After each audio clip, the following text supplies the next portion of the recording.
Valentine's Day, love or hate? During the month of February, and honestly, even January, you can't go into a Target or a Walmart or anywhere for that matter and not see the beautiful reds and pinks and flowers and chocolates that all have to do with Valentine's Day. But this month can also be extremely triggering to so many people. There are people in this group or watching this video right now that are in very traumatic relationships, very hostile and very hurtful situations. I know women in this group that I would personally feel safer if they were away from their spouses. I know relationships that are just so, there's just so much water under the bridge that I really do want a fresh start for some people. And honestly, when we do Valentine's things on YouTube or inside the group, I understand the hostility that sometimes comes with it, because I personally know people on the other side of Valentine's Day, the people that are alone, the people that are frustrated, the people that are unsafe or unwell. And so I want to first of all acknowledge I totally understand if you hate it. And then there's also people that love it. They live for Valentine's Day. Their whole world like revolves around the concept of in love and all those feelings. And so know that this is not coming from a place of judgment or a place of naivety, because I do understand where you're coming from if you are in a space of resistance towards Love Month.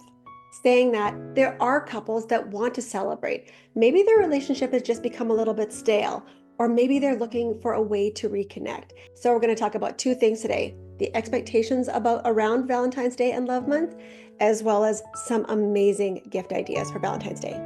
On social media, you'll often see somebody post something along the lines of, what are you buying your spouse? Or what are you doing today or what are you doing for Valentine's Day?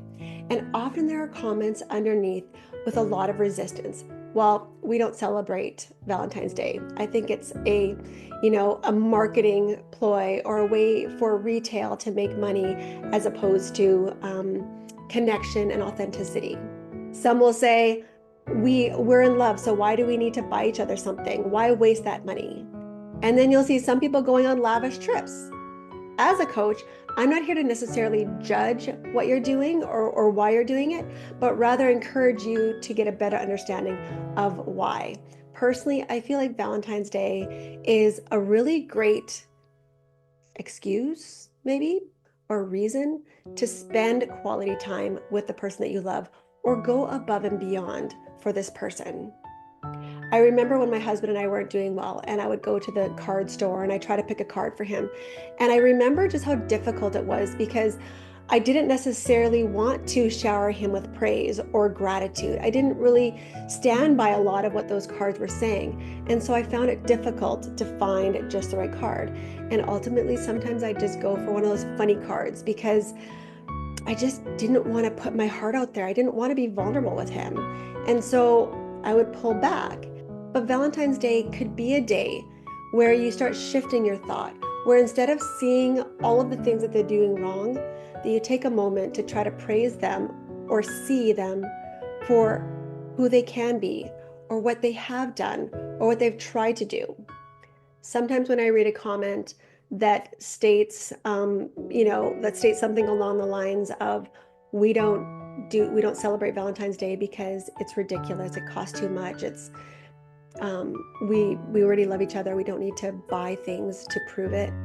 Honestly, I feel a sense of resistance there, almost like the opposite of expectations. There's this side of expectations that is extreme, and then there's this side of just resistance, like almost fear of being disappointed. If you open up your heart to being vulnerable on Valentine's Day and receiving something, it's almost too much. You want to resist it by just kind of rising up, like taking the persona of rising above it because it's beneath you. And that isn't healthy either. Maybe you have an amazing relationship. Maybe you really don't need gifts. But from experience, the people that are really solid don't usually need to go into the group and proclaim how solid they are. They can say, you know what? Yeah, we don't really celebrate, but I'm going to give them an extra kiss, or I'm going to leave them a little note somewhere. Whereas the other side of this pendulum is expectations. The people that can't wait for Valentine's Day, don't say anything. They don't tell their spouse what they want. They don't talk about, they just want to be surprised. They want this amazing gift on Valentine's Day and all this effort to be made for them. They have all these big expectations, but yet it's almost like you're setting your spouse up for failure, because can they really meet that expectation? And maybe there's been a time where your expectations have been shattered, or your wants or desires have been shattered. And now you're on the flip side where you don't want anything because you don't want to feel rejected or disappointed. All of these things make Valentine's Day or Love Month a hard month to go through. If you're battling between expectations or resistance, then there's no vulnerability.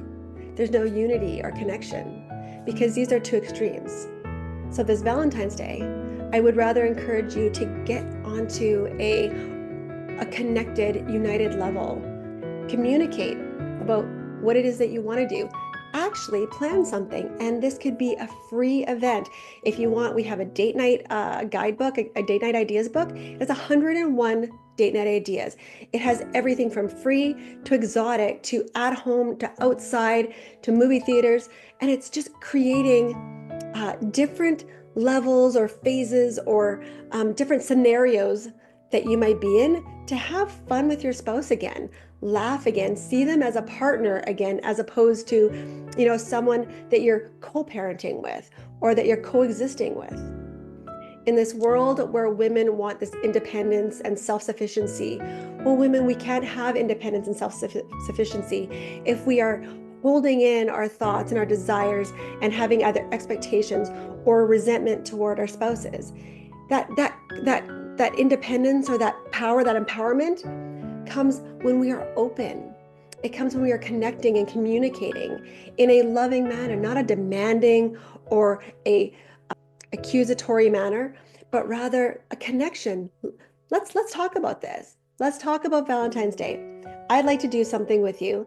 I know our finances are tight, so how about we go for a walk to, the closest coffee shop, grab a coffee together, and go sit by the lake. Or if it's winter, let's grab some toboggans or a pool floaty or a paper or a plastic bag. And let's go slide down a hill and then make some hot chocolate at home and watch a movie together. It doesn't have to be something elaborate. It can be something just thoughtful and thought out together. Now, saying that, there are also people here that love a Valentine's gift. It can be chocolates or flowers, or it can be which are more classic staples, or it could be something homemade. It could be love notes. And I want to tell you a little story here.